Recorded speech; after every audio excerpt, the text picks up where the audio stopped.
The massive orbital station hung in space like a metal flower, its petals made of gleaming towers that stretched toward the stars. Ambassador Marcus Kane adjusted his black tie as his shuttle approached the docking bay. The fabric of his tuxedo was perfect, not a wrinkle anywhere. His shoes were polished to a mirror shine. To anyone watching, he looked like exactly what he was supposed to be, a human diplomat heading to an important meeting. The shuttle bay doors opened with a soft hiss. Kane stepped out carrying only a small briefcase. His movements were smooth and careful, like a dancer who knew every step by heart. The artificial gravity felt slightly different here, but he adjusted without thinking about it. Years of training made such things automatic. Ambassador Kane, said a voice behind him. He turned to see a tall, blue-skinned alien approaching. The creature had 4 arms and eyes that glowed like small stars. This was Diplomat Zenth from the Aquarian delegation. Kane had studied all their faces during the flight here. Diplomat Zenth, Kane replied with a slight bow. Thank you for meeting me. Zenth's lower arms gestured toward a corridor. Please follow me. The council is waiting. They walked through halls lined with windows that showed the vast emptiness of space. Other aliens moved past them, some floating, others walking on legs that bent in impossible ways. Kane noticed how they all stared at him. Humans were still new to most of the galaxy. Many had never seen one in person. The corridor opened into a huge chamber. The ceiling stretched up so high that Kane could barely see the top. In the center sat a curved table where the most powerful beings in the known galaxy conducted their business. These were the leaders who decided which species could expand into new star systems and which ones had to stay home. Prime Minister Vextar of the Zeltharian Empire sat at the head of the table. His species looked like giant insects, but they wore clothes and jewelry that showed their wealth. Vextar's compound eyes watched Kane approach. The alien's mandibles clicked together in what might have been amusement.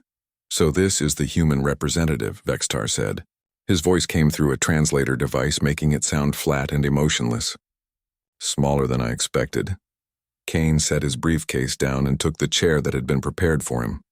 It was too small, clearly made for a different species. He sat anyway, keeping his back straight and his hands folded. Prime Minister, Kane said, I appreciate you taking time to meet with Earth's delegation. Delegation? Another alien laughed. This one looked like a tree with tentacles instead of branches. You came alone, human. That hardly seems like a delegation. Kane smiled politely. One representative can speak for an entire world if they have the proper authority. Several aliens around the table made sounds that the translator couldn't convert. Kane suspected they were laughing at him. He had expected this. The intelligence reports from Earth had warned him that most galactic species saw humans as primitive and weak. Let us begin then, Vextar said. Earth has requested permission to establish colonies in the Kepler system. The Council has reviewed this request. Kane opened his briefcase and pulled out a datapad. The security scanners had examined it when he arrived, finding nothing but boring trade documents and population statistics. None of them had detected the hidden programs buried in its memory core. Earth's population has grown significantly in the past decade, Kane said. We need room to expand. The Kepler system has 3 worlds suitable for human settlement. We're prepared to offer significant trade benefits in exchange for colonization rights. A reptilian alien with scales that shifted color spoke up. Trade benefits? What could a species like yours possibly offer us? Kane had memorized the files on all of them. This was General Scarl of the Viper Confederation. His people controlled 12 star systems and had military technology that could destroy planets. Humans are skilled at many things, General, Kane replied. We're excellent farmers, builders, and manufacturers. Our scientists have made discoveries that might interest the Council. Discoveries? Vextar leaned forward. What kind of discoveries? Kane touched his datapad, bringing up a holographic display. Images of human cities appeared in the air above the table. Clean, efficient, beautiful places where millions of people lived in peace. We've learned to manage large populations without destroying our environment, Kane said. We've created technologies that can turn wasteland into fertile soil. We've developed medical techniques that can extend life for most species. The aliens around the table exchanged glances. Kane could see interest in some of their faces, but also suspicion. They were wondering what humans really wanted. These are impressive claims, said another voice. This came from Ambassador Thrill, whose species looked like floating jellyfish made of light. But we have reports that humans are also quite violent. Your history is full of wars. Kane nodded slowly. This is true. Humans have fought many wars. We've learned from those experiences. Have you? Vextar's mandibles clicked again. Or have you simply become better at hiding your aggressive nature? The question hung in the air like a challenge. Kane felt the weight of every alien gaze in the room. They were testing him, trying to see how he would react to direct confrontation. His training had prepared him for this moment. Prime Minister, Kane said, his voice calm and steady. Humans understand that violence is sometimes necessary, but we prefer to solve problems through discussion when possible. When possible, General Scarl repeated. And when it's not possible? Kane's smile never wavered. Then we adapt to the situation. Something in his tone made several aliens shift uncomfortably. They couldn't put their finger on what had changed, but the humans seemed different somehow. More dangerous. Vextar decided to push harder. Tell me, Ambassador, what would happen if the Council decided that humans were too dangerous to be allowed off their home world? The question was clearly meant to intimidate. Kane had expected something like this. He placed his hands flat on the table and looked directly at the Prime Minister. That would be unfortunate, he said, but I'm sure the Council is too wise to make such a decision based on fear rather than facts. Fear? Vextar's voice rose slightly. You think we fear humans? Kane's eyes never left the alien's face. I think the Council makes decisions based on careful consideration of all available information. That's why I'm here to provide that information. The tension in the room was thick enough to cut. Kane could see that some of the aliens were getting angry. Others looked nervous. A few seemed almost excited, as if they were watching an entertainment show. Perhaps, said Ambassador Thrill in a soothing voice, we should take a break. Everyone can review the materials Ambassador Kane has brought. Agreed, Vextar said. We will reconvene in 2 hours. Ambassador Kane, you're welcome to use the guest quarters to rest. Kane stood and closed his briefcase. Thank you for your time. I look forward to our continued discussions. As he walked toward the exit, Kane noticed something that none of the aliens had spotted. The security cameras in the room had briefly flickered when he'd touched his datapad. For just a moment, they had stopped recording. Long enough for certain hidden programs to infiltrate the station's computer systems. The guest quarters were small but comfortable. Kane hung his jacket carefully in the closet, making sure it stayed wrinkle-free. He sat on the bed and looked out the window at the stars.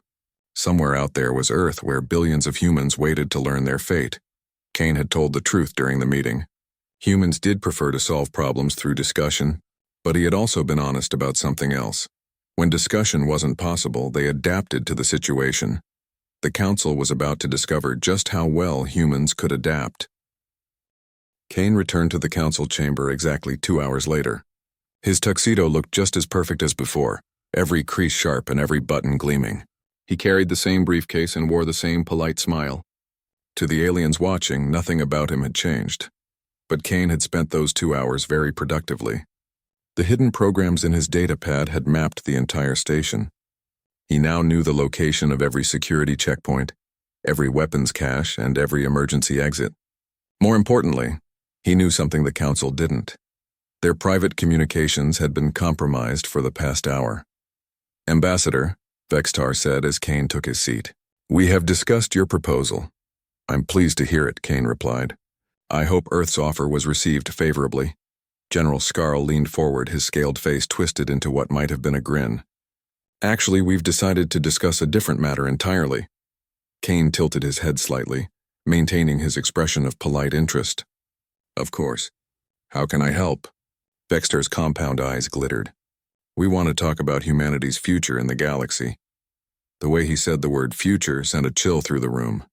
Several of the other aliens shifted nervously. They knew what was coming, even if they didn't all agree with it. The Council has been monitoring human activities for some time, Vextar continued. We've studied your species carefully. Your history, your psychology, your potential for growth. Kane nodded thoughtfully. I'm sure that research has been very thorough. It has, said Ambassador Thrill. Her light form flickered anxiously. And the results are concerning. Concerning how? Kane asked. General Scarl spoke up. Humans are unpredictable.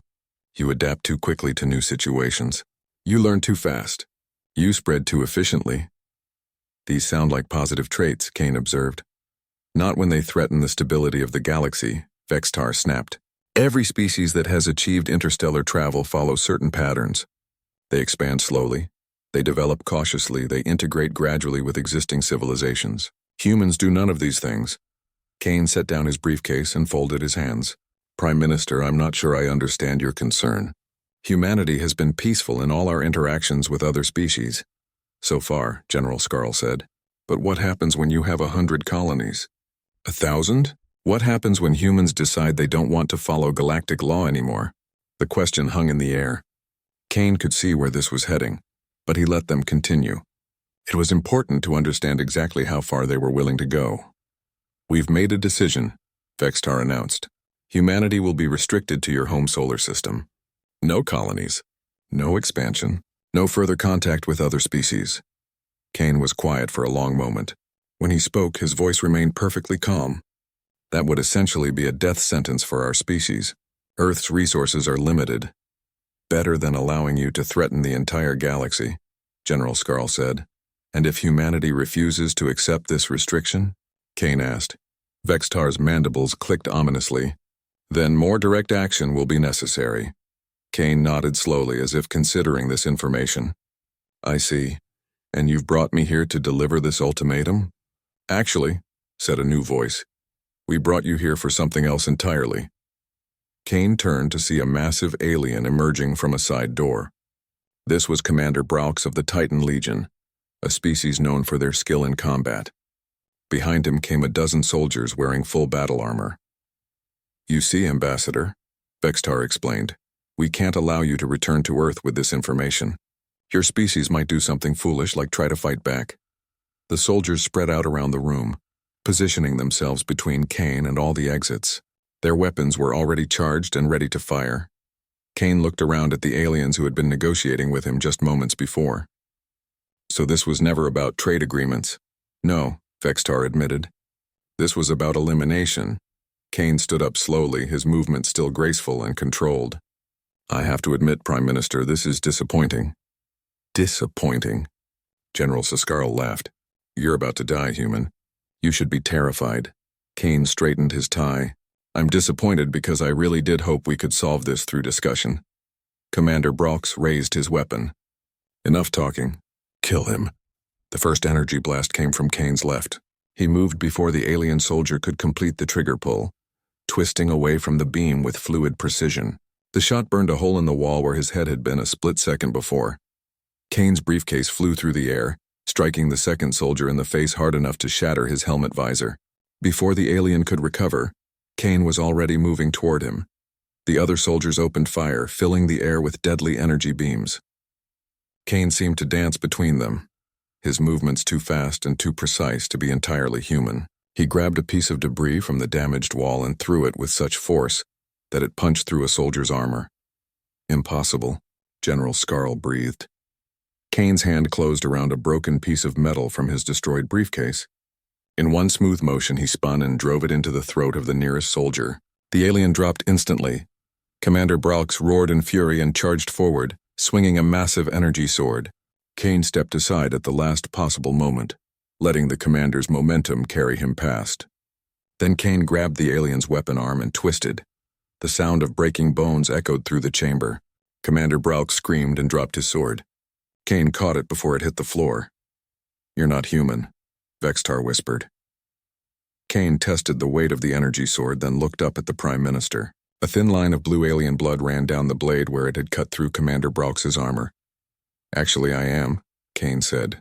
His voice was still perfectly polite, though now it carried an edge that made several aliens step backward. I'm exactly what I told you I was, a human diplomat. Two more soldiers tried to flank him from opposite sides. Kane moved like liquid mercury, dropping low to sweep one alien's legs while driving his elbow into the other's solar plexus. Both went down hard. The difference, and Kane continued, parrying an energy blast with the stolen sword, is that you don't understand what those words mean. He threw the sword with perfect accuracy, pinning one soldier to the wall. Then he grabbed another alien's weapon and turned it on its owner. The remaining soldiers began to retreat, their confidence shattered. They had expected to face a soft, weak diplomat. Instead, they were fighting something that moved like a predator and struck like lightning. Kane's tuxedo was stained with alien blood, but he still looked remarkably composed. He straightened his cuffs and looked around at the carnage. "You made two mistakes," he said to the surviving council members. "First, you assumed that because humans prefer diplomacy, we're bad at violence." He picked up his damaged briefcase and examined it sadly. "Second, you assumed that our diplomats and our warriors are different people." Vextar was backing toward the exit, his compound eyes wide with terror. "What are you?" Kane smiled, and for the first time it wasn't polite at all. "I'm Ambassador Marcus Kane, Earth's representative to the Galactic Council, and you've just declared war on my species." The few remaining soldiers in the room looked at each other uncertainly. They had weapons, but they had just watched this human in formal wear cut through their best fighters like they were children. Kane began walking toward the exit. The alien scrambled to get out of his way. "Where are you going?" General Siskarl demanded. Kane paused at the doorway and looked back. "To continue our diplomatic mission, of course. After all, you still haven't given me Earth's answer about those colony rights." As he disappeared into the corridor, his voice drifted back to them. "I suggest you think very carefully about your next response." The council chamber fell silent except for the groaning of wounded soldiers. The most powerful beings in the galaxy sat in their chairs, staring at the blood on the walls and wondering what they had just unleashed. In the corridor outside, Ambassador Marcus Kane walked calmly toward the station's central hub. His tuxedo was ruined, but his mission was far from over. The council wanted to play games with humanity's survival. Now they were going to learn the rules. The station's emergency alarms began blaring 30 seconds after Kane left the council chamber. Red lights flashed in every corridor as the security system activated lockdown protocols. Blast doors slammed shut, sealing off sections of the station. Automated defenses came online, scanning for threats. Kane stood in an intersection of 3 corridors, listening to the chaos around him. His enhanced hearing picked up the sound of running feet, shouted orders, and weapons being charged. The station's security force was mobilizing, but they were responding to a threat they didn't understand. His communicator crackled to life. Vextar's voice came through, tight with barely controlled fear. "Ambassador Kane," the Prime Minister said, "this station has defensive systems that can kill you in a dozen different ways. Surrender now and we might let you live." Kane touched the device clipped to his collar. "Prime Minister, I appreciate the warning, but I think there's been a misunderstanding." "What misunderstanding?" Kane began walking down the left corridor, his footsteps echoing in the empty hallway. "You seem to think I'm the one who's trapped." Emergency lights cast shifting shadows on the walls as Kane moved deeper into the station. He passed sealed doors and security checkpoints, all locked down tight. The aliens had turned their own fortress into a maze, thinking it would contain him. They were about to learn that humans were very good at solving mazes. "Let me explain something about human diplomacy," Kane said into his communicator. "When we send representatives to negotiate, we don't send them unprepared." He reached a security door marked with warnings in a dozen alien languages. The lock was electronic, supposedly impossible to break without the proper codes. Kane placed his palm against the scanner. Hidden programs that had been uploaded during his first meeting went to work. The door clicked open. "Every human diplomat receives extensive training," Kane continued, stepping through the doorway. "We learn languages, customs, trade regulations, and cultural sensitivities." On the other side of the door, 2 security guards were waiting with weapons drawn. They had expected the door to stay locked. Kane's appearance caught them completely off guard. He moved before they could react, disarming both aliens in a fluid series of motions that left them unconscious on the floor. Their weapons disappeared into Kane's hands. "We also learn other skills," he said, continuing his conversation with Vextar. "Skills that most species don't think to include in diplomatic training." "What kind of skills?" Vextar's voice was getting higher with each word. Kane checked the charge on the captured weapons, then clipped them to his belt. "Combat tactics, infiltration techniques, weapons training, survival skills." He entered a lift that should have been locked down. His stolen access codes made the security system think he was an authorized maintenance worker. The lift carried him up toward the station's communication center. "You see, Prime Minister, we learned something important during our early years of space exploration. The galaxy can be a dangerous place, so we made sure our diplomats could handle any situation they might encounter." "You're insane." Vextar whispered. Actually, I'm being quite reasonable, Kane replied. You attacked a diplomatic representative during peace negotiations. Under both human and galactic law, that's an act of war. The lift stopped at the communications level. Kane stepped out into a corridor lined with computer terminals and monitoring stations. This was where the station controlled all its external communications. 3 technicians were working frantically at their stations, trying to send messages to the various species' homeworlds. They looked up in surprise as Kane approached. Gentlemen, he said politely, I'm going to need to borrow your equipment. One of them reached for an alarm button. Kane's hand shot out faster than the alien could track and caught his wrist. I wouldn't do that, Kane advised. I'm trying to prevent a war, not start one. The technician nodded quickly and pulled his hand back.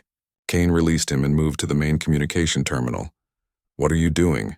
Vextar demanded through the communicator. Sending a message, Kane replied, his fingers flying over the controls. You were planning to kill me and then attack human colonies, correct?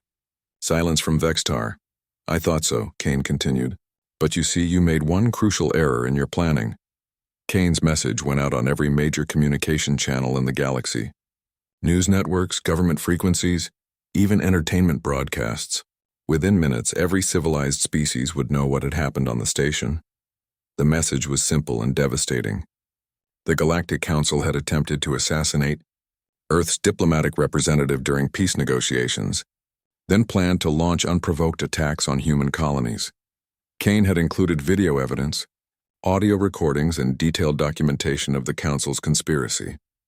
Everything they had said and done was now public knowledge across hundreds of star systems. You're finished, Kane said into his communicator. Every species in the galaxy now knows what you tried to do. You have no proof, Vextar snarled. Kane smiled. Actually, I do. Your own security systems recorded everything. All I had to do was access the files. He had been uploading data from the station's computers for the past hour. Every classified document, every secret communication, every piece of evidence of the Council's planned genocide was now spreading across the galaxy's information networks. The other species will never believe a human over the Council. General Siskarl's voice joined the conversation. Maybe not, Kane agreed, but they'll believe their own intelligence services. And those services are very interested in the evidence I've just provided.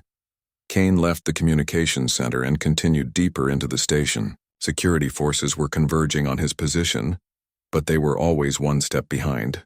The programs he had planted gave him access to their tactical communications. Let me tell you what's going to happen now, Kane said as he moved through a maintenance shaft. First, several species are going to demand investigations into the Council's activities. They're going to discover that this wasn't your first attempt at secret genocide. He emerged from the shaft in a weapons storage area. Rows of advanced military equipment lined the walls. Kane began selecting items that might be useful. Second, the smaller species are going to realize that if you're willing to eliminate humans, you might target them next. They're going to start forming defensive alliances. Stop talking, Vextar ordered. Kane continued as if he hadn't heard. Third, Earth's military is going to receive a full report on what happened here. They're going to be very unhappy about the attempt on my life. He strapped on a suit of powered armor that had been designed for a species roughly his size. The systems activated automatically, enhancing his already considerable abilities. You have no idea what you're dealing with, Kane said, his voice now amplified by the armor's speakers. Humans don't just train diplomats to fight. We train them to win. Security forces finally caught up with him in the storage area. 24 heavily armed aliens poured through the doorways, expecting to overwhelm him with superior numbers. Kane met them head-on. The battle was brief and one-sided. The aliens had training and equipment, but Kane had something they couldn't match: the absolute certainty that he was fighting for his species' survival. When the shooting stopped, Kane stood alone among the wreckage. His stolen armor was scorched but functional. The storage area looked like a war zone. Still there, Prime Minister? Kane asked into his communicator. What do you want? Vextar's voice was barely a whisper. Kane began walking toward the station's central hub where the main council chambers were located. I want to finish our diplomatic mission. Diplomatic mission? You've killed half my security force. And you tried to kill me and my entire species, Kane reminded him. But I'm still willing to negotiate. He paused at another intersection, consulting the mental map he had built of the station. Here are Earth's new terms for the Kepler system colonies. Terms? Kane's voice remained perfectly professional, as if he were discussing trade agreements over dinner. Humanity will establish colonies in the Kepler system immediately. The Council will provide full support and protection for those colonies.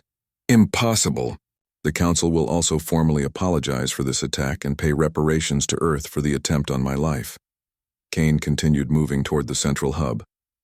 Behind him, he could hear more security forces assembling. They were learning to be more cautious, but they were still coming. Finally, Kane said, the Council will establish new protocols for diplomatic immunity. Any future attacks on diplomatic representatives will be considered acts of war against the entire human species. Never. Kane reached the blast doors that protected the central hub. They were 3 feet thick and designed to withstand direct hits from starship weapons. He placed his armored hand against the lock. Prime Minister, he said gently, I should mention something else about human diplomatic training. The massive doors began to open with a grinding roar of metal. We're taught to be very thorough in our negotiations. The council chamber had been transformed into a fortress. Energy barriers flickered across the entrances, and automated defense turrets tracked movement from hidden alcoves. The remaining council members huddled behind a wall of force fields, while their most elite guards formed a protective ring around them. Kane walked through the shattered blast doors as if he were entering a cocktail party.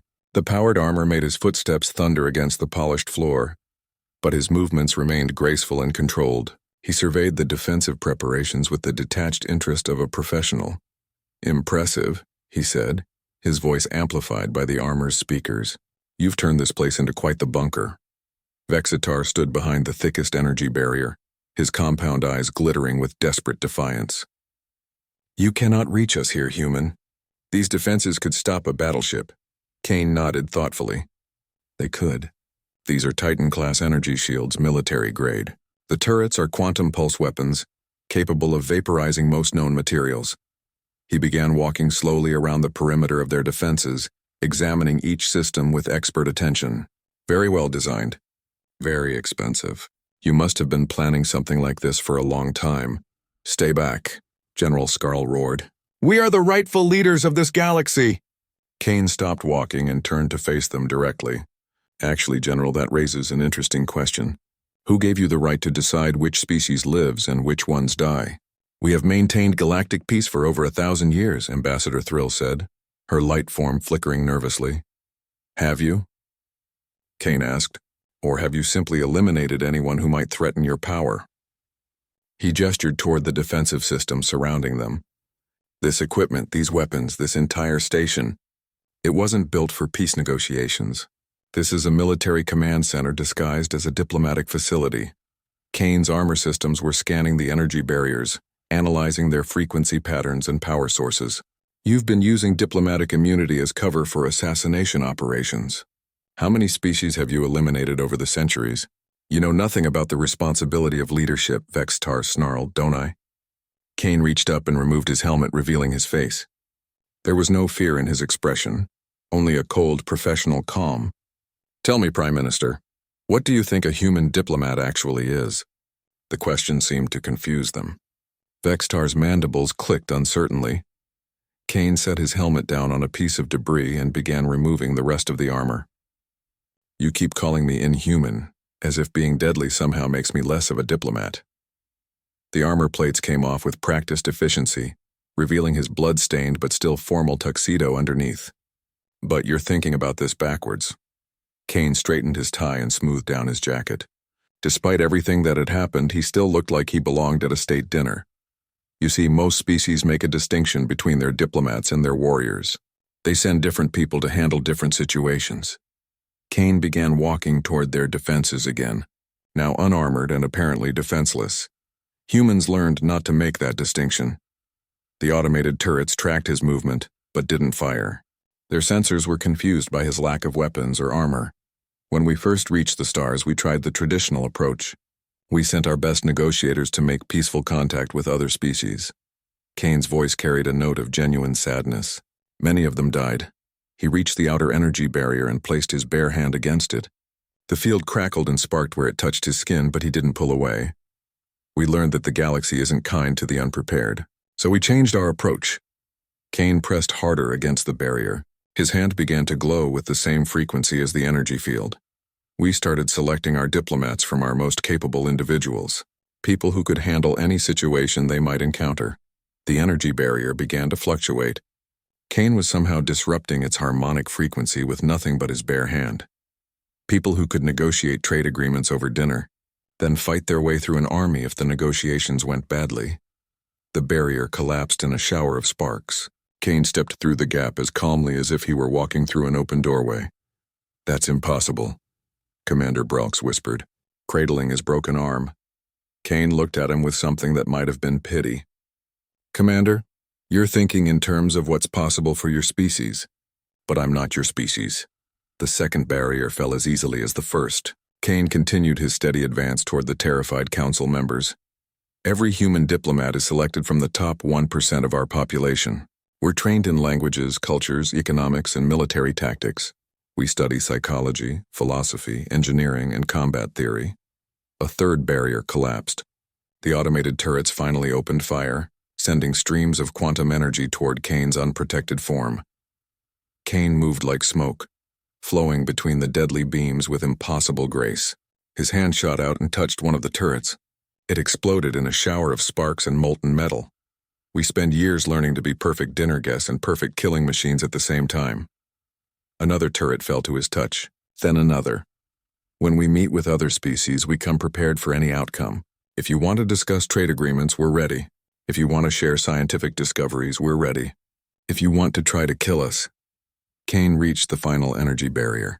This one was stronger than the others, designed to withstand direct assault from heavy weapons. He placed both hands against it and smiled. "We're ready for that too." The barrier didn't just collapse. It inverted, turning its own energy against the defensive systems behind it. Explosions ripped through the chamber as overloaded circuits failed. When the smoke cleared, Kane stood facing the council members with no barriers between them. They pressed back against the far wall, trembling with terror. "So let me ask you again," Kane said, his voice now carrying absolute authority. "Who gave you the right to decide which species lives and which ones die?" Vexter tried to speak but only managed a clicking sound. Kane continued. "Because from where I stand, it looks like you're just another group of bullies who got drunk on power." He walked closer, and they cowered before him. "The difference is, you picked the wrong species to bully." Kane stopped just out of reach and straightened his cuffs. "Earth doesn't send diplomats to beg for scraps from your table. We send diplomats to negotiate as equals." "But you're primitives," General Scarl whispered. "You barely have faster-than-light travel." Kane's smile was sharp as a blade. "General, do you know what happens when you back a species into a corner? When you threaten their children and their future." He leaned forward slightly, and his voice dropped to barely above a whisper. "You find out exactly how primitive they really are." The council members looked at each other with growing horror. They were beginning to understand that they hadn't been fighting a diplomat who could also fight. They had been fighting a warrior who could also negotiate. Kane stepped back and checked his watch. "Now I believe we were discussing terms for the Kepler system colonies." "You can't force us to agree," Vexatar said weakly. Kane looked around at the destroyed defenses, the unconscious guards, and the cowering leaders of galactic civilization. "Prime Minister," he said gently, "I think you'll find that I can be very persuasive." 6 months later, Ambassador Marcus Kane stood on the observation deck of Kepler Station, watching human colony ships arrive in the system.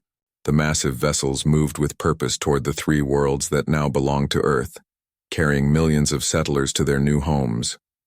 His tuxedo was immaculate again, tailored perfectly to fit his frame. The bloodstains and battle damage were gone, replaced by crisp black fabric and gleaming silver buttons. To anyone watching, he looked exactly like what he was supposed to be, a human diplomat overseeing an important expansion project. "Ambassador Kane," said a familiar voice behind him. Kane turned to see Diplomat Zenth approaching, the same blue-skinned alien who had greeted him at the orbital station months ago. The Aquarian looked nervous, which was understandable given what had happened to the last council that had met with Kane. Diplomat Zenth, Kane replied with a polite nod. Thank you for coming.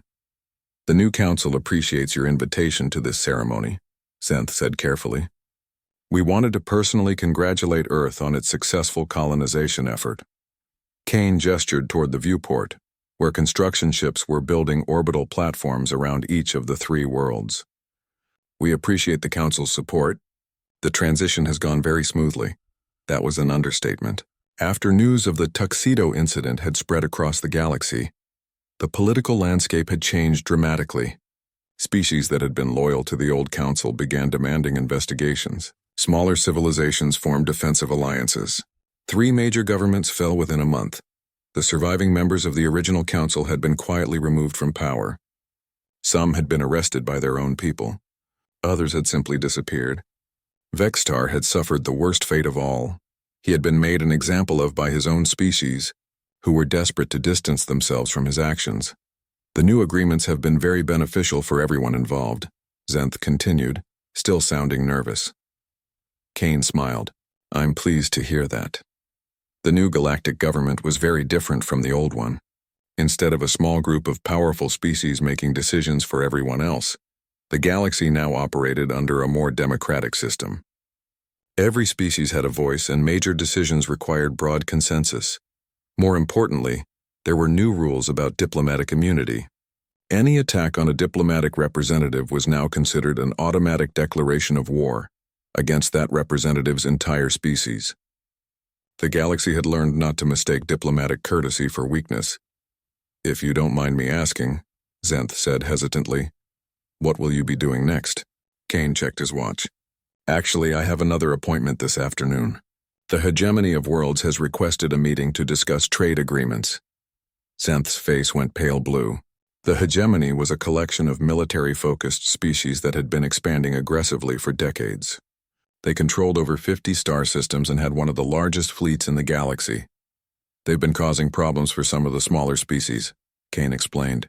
Nothing major, just some territorial disputes and resource conflicts. Earth has been asked to mediate. Mediate? Zenth repeated. Kane straightened his tie. The Hegemony seems to think that might makes right. They've been taking what they want and ignoring diplomatic protests. He turned back to the viewport, watching as the first shuttles began landing on Kepler Prime. Apparently they're curious about human negotiation techniques. Zenth swallowed nervously. Will you be going alone? Of course, Kane replied. One diplomat is usually sufficient. The word diplomat now carried a very different meaning throughout the galaxy. After the security footage from the orbital station had been analyzed by every major intelligence agency, the galaxy's understanding of human capabilities had undergone a dramatic revision.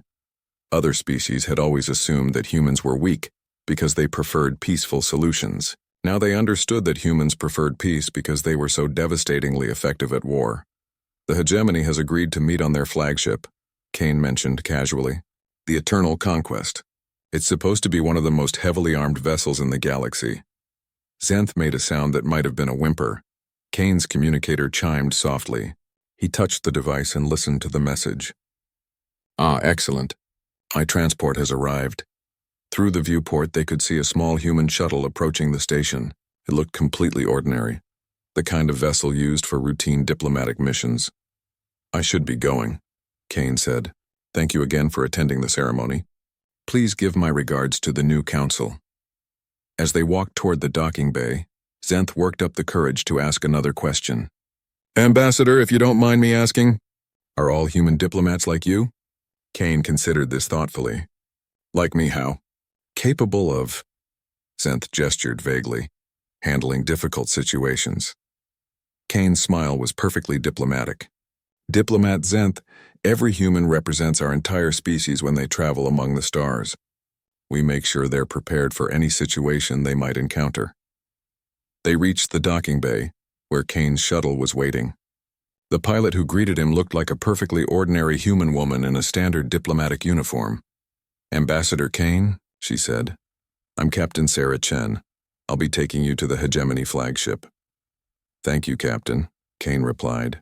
Any word on their disposition? They seem confident, Chen said with a slight smile.